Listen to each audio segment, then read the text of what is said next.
Ano ang sabi? Today, nandito po tayo sa Honda Motors Cainta para i-feature natin ang isa o ito na ata ang pinaka-iconic na crossover vehicle. It is now on its 6th generation. Tara, pag-usapan natin kung ano ang bago at nabago sa kanya. At sulit ba to sa bago niyang SRP? Ito po ang all-new 2024 Honda CR-V VX. Let's go!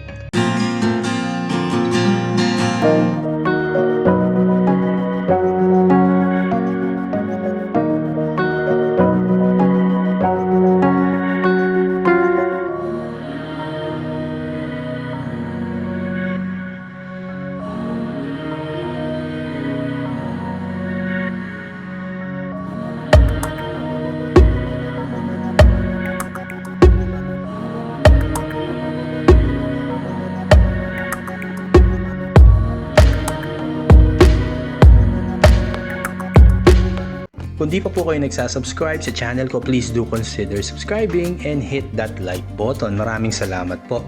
Nung nabalitaan ko, a couple of days ago na ilo-launch na ni Honda Philippines ang bagong generation ng CR-V. Siyempre lahat ng mga mahilig sa sasakyan at lalo na sa mga Honda car owners, siyempre na-curious kung ano kaya ang magiging itsura niya. Will it be almost just the same sa previous generation pero may konting pagbabago? Kasi for the last few editions ng Honda CR-V, parang ganun po ang naging dating niya sa akin.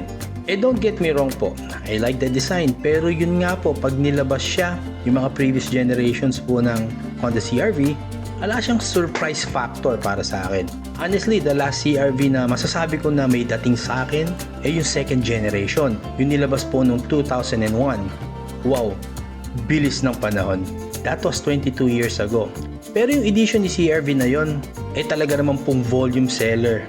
Back then, kahit saan akong kalsada mapunta, highway, sa kahit saan may parking area, kalsada may mga nakapark na sasakyan, very visible po ang presence ng edition na yon o generation na yon ng CR-V. Sa mga taon na lumipas at nakailang edition na din ang nilabas para dito sa CR-V, ngayon ko lang uli masasabi na this generation, itong pinakabago na to, meron po siyang ganun factor para sa akin, yung gulat factor na may halong amazement. Yung right away, pag nakita mo siya, may impress ka sa kanya. Well, knowing Honda, syempre, realidad niyan, sa perception natin, sa presyuhan, medyo way up there siya. Sa part na yan, hindi na tayo masusurprise. Pero sa akin, on my part, medyo may konting surprise pa din kasi umakyat na po yung pricing niya beyond the 2M mark. Pero pag-uusapan pa po natin yung part na yan, on detail, mamaya, dito sa video na to, kaya chillax lang po kayo dyan and just keep on watching at maki-like and subscribe na din po. Well, as always, what we do is we talk about yung aspeto ng design, power, interior at safety features, mga features niyang bago, at syempre yung pricing niya. Pag sinabi na CR-V, ano nga po ba talaga ibig sabihin nito? Sabi ni Honda, it stands for Comfortable Runabout Vehicle. May mga nagsasabi din na ibig sabihin daw nito Compact Recreational Vehicle. Pero sa pinaka-simple, yung pinaka-generic, it's just a crossover SUV. Kung di ako nagkamali, nung nauso yung term na to, eventually naging segment na rin siya sa automotive market at dahil yan sa CR-V, and this was way back in the 90s. Kaya pwede mong tanungin, saan ba kilala ang CR-V? Well, andyan of course yung pang-sporty look niya, yung pang-outdoor na character niya, kasi mataas ang ground clearance, maganda at mahaba ang wheelbase, spacious ang loob, reliable ang performance, syempre hindi mawawala yan. Yung sasakyan na alang-arte para sa akin, kahit saan mo dalhin, kahit saan ka pupunta, dadaling ka niya in style.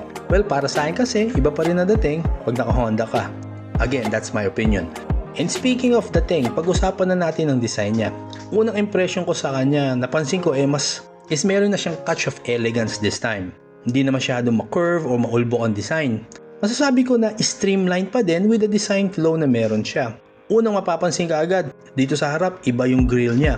Very updated ang design, nagko-complement well sa shape at design ng headlights. At yan po ay full LED. At sa look pa lang ng headlights niya dyan sa harap, kasama na yung grille, may dating kagad siya na this is a very high-tech vehicle. Maganda rin ang trim na ginamit sa paligid ng grille mismo at headlights na kung titignan mo simple lang, pero siya yung nagbibigay ng look na hindi ba siya overly designed? As in for me, sakto lang. Isa sa nag-i-standout din sa kanya yung DRLs po na yan, na sequential po ang ilaw niyan pag naka-hazard. It adds that futuristic look sa bagong CR-V. Pati itong lower bumper na may mga accents din, ang ganda. May design concept po na ganon. Nasa gilid po yung mga fog lamps, na it all blends well together. Well, ewan ko, if you ask me, masarap siyang tignan in all angles. Speaking of different angles, sa side profile naman, napansin ko agad na malalaki yung kanyang wheel arcs at yung haba ng wheelbase niya. Dito makikita na definitely mas malaki naman talaga siya kumpara sa mga previous generation ng CR-V. In all dimensions, totoo naman po yan. May napansin din po akong design accent mula sa tip ng headlights niya all the way dire-diretso sa mga pinto hanggang makarating po sa tip ng taillights niya. Naka 18-inch aluminum alloy wheels po siya at may silver accent na paikot sa mga windows. Syempre, it's a CR-V kaya meron din po siyang roof rails. In a way, simple lang talaga ang look niya. Even dito sa design ng alloy wheels niya, nothing to see na masasabi mo na sobrang outstanding. Pero may pagka-European din ang dating sa akin nung kanyang look dito sa side profile. Speaking of European, mas mafe-feel mo tong ganitong look sa likod niya. Mas malaki at mas updated po ang design ng tail lamps niya. Kasi sobrang nagagandahan po ako sa kanya kasi may nakikita akong resemblance konti ng Volvo at ng BMW X5. Parang ganun. Pareho ko silang nakikita sa design concept dito sa likod. Kasi pag tinignan, hindi na siya ganun kaulbok ang mukha sa mga dating edition. Pero make no mistake, malaki pa rin po siyang tignan pero at the same time, sakto lang din. I like the shape of the rear doors na nagbubukas po with a power tailgate na hem. May reflectors po sa baba at meron po siyang dual exhaust. And from what I know, exhaust po talaga yan. Hindi po siya nandyan for aesthetic reasons. May shark fin antenna at meron po siyang mahaba na third brake light. Well, overall, ano pa ba masasabi ko kundi it is well designed? It has a great new look itong CR-V for 2024 and beyond. Para siyang rebirth ng CR-V, I really like it. Hindi boring ang design niya pero straightforward at simple lang at the same time. Elegant, may konting elements of ruggedness with the cladding na nakapaikot sa kanya at futuristic din po ang look niya. Well, as we speak about the future, ano ba maiaalok ng bagong CR-V? Tara, pasukin natin ang loob niya at tignan natin ang interior niya. As expected, spacious po siya. Dito sa VX model, ito po ang mid variant, premium pa din po ang look niya.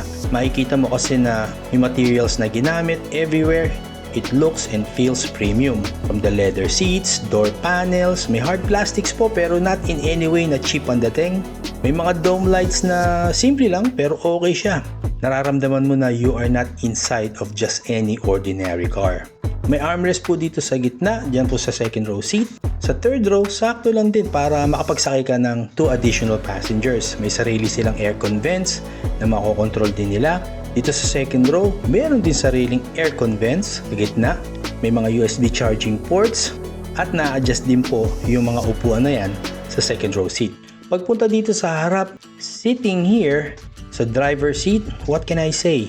Hindi siya yung dating na mapapabuntong hininga ka at iilaw yung mga mata mo. Ang naging dating niya sa akin medyo mixed emotions kasi straightforward na may intricate design at trims. Hindi siya yung multi-layer na overly designed. It looks very functional at premium. Gusto ko tong control knobs ng AC para sa different settings niya.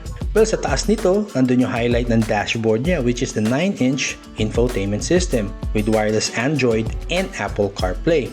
And once you dive deep sa different functions and settings, dito po sa infotainment system na yan, napakarami nyo pong makokontrol from the Honda Sensing, from the Honda Connect.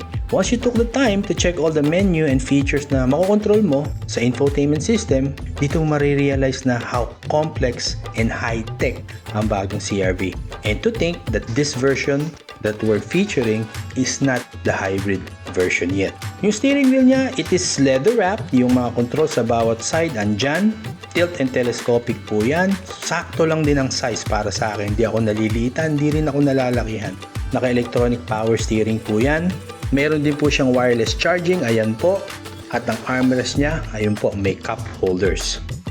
Sa gear selector niya, ayan sa may bandang baba, premium din po at simple lang ang design niya. May accent sa paligid at yung controls para sa hill descent control, park assist, and brake hold, andyan po. May powered control seats po siya for both driver and the passenger. May paddle shifters po siya at ibang control sa steering wheel, andyan po. It is all designed to be user-friendly, madaling ma-reach, very premium at the same time but still very simple. The instrument panel is all digital, ang ganda din po na illumination at nababago nyo din po ang settings niyan. Depende po sa inyo. Talaga naman, ang dami pong pwedeng pag-usapan dito sa bagong CR-V. Pero bago po natin makalimutan, pag-usapan po muna natin yung power unit niya, yung engine niya. Well, gone are the days of the CR-Vs that are diesel. Tinanggal na po nila yan. Para sa akin, it's a good move for Honda kasi in my opinion, dito sa Pinas, we only look at Hondas as gasoline-powered cars with the VTEC technology. That's it. Kaya tingin ko yung mga diesel variant na CR-V dati hindi rin siya masyado naging volume seller. Well, that's just my opinion. If you have one, please do comment down below. Well, engine niya, it is a 1.5 liter double overhead cam DI VTEC turbo 4-cylinder 16-valve engine. It is all-wheel drive, runs on a CVT, producing a maximum power of 140 PSI at 240 Newton meters of torque. Dito po yan sa base model at dito po sa mid-variant na VX. Sa hybrid version naman, it's a 2-liter engine, front-wheel drive. Ang pinuproduce niyang power is a little less kumpara sa non-hybrid variant. Understandable naman po yan kasi meron po siyang full electric motor na kasama na nag-a-assist to power up this car. At dito po sa Honda Cars Cainta, available po ang mga new models ng CR-V at mga ibang units pa nila. Ang ganda po ng showroom nila. Andito po si Sir Emil at Sir Ruel na mag-a-assist po sa inyo. At ayan po ang kanilang contact details. Pasyal na po kayo dito. Sa aspeto ng pricing, hindi naman ako nadismaya dahil sa bago niyang price na yun nga, medyo way up there. But what can we do? These are the times we are living in. Lahat nagmamahal and great quality product do come on a certain price. And usually, it comes on a high price. And the way I see it, pag ganito kasi usapan yung mga nasa 2M plus na ang presyuhan ng sasakyan. Kung isipin nyo, base model pa lang, 2M plus na. Kung capable ka na bumili ng sasakyan sa ganitong pricing, ito na yung estado na hindi na issue talaga ang budget para sa'yo sa pagbili ng sasakyan. You just want to think it through which variant you would prefer to buy. Ang sarap naman ng ganyan na estado mo sa buhay. Yung ganito ang pinuproblema mo kung aling variant ng CR-V ang bibilin mo. Kung ako yung nasa ganyang estado, as in I am that well off at kaya kong bumili ng ganyang sasakyan sa ganyang presyuhan, I will go all out and go for the hybrid version. Pero itong VX version, the mid variant, it has everything that the CR-V has to offer minus the hybrid system. Sa pagtatapos, I can talk all day about the new CR-V. Pero at the end of the day, I will still end the video with the way I do end it when I talk about Honda cars. And that is, you can never go wrong with a Honda. Ito po ang all-new 2024 Honda CR-V VX all-wheel drive turbo. If you found some value on this video, please do consider subscribing and hit that like button. Maraming salamat po. Drive safe. I'll see you on the next one.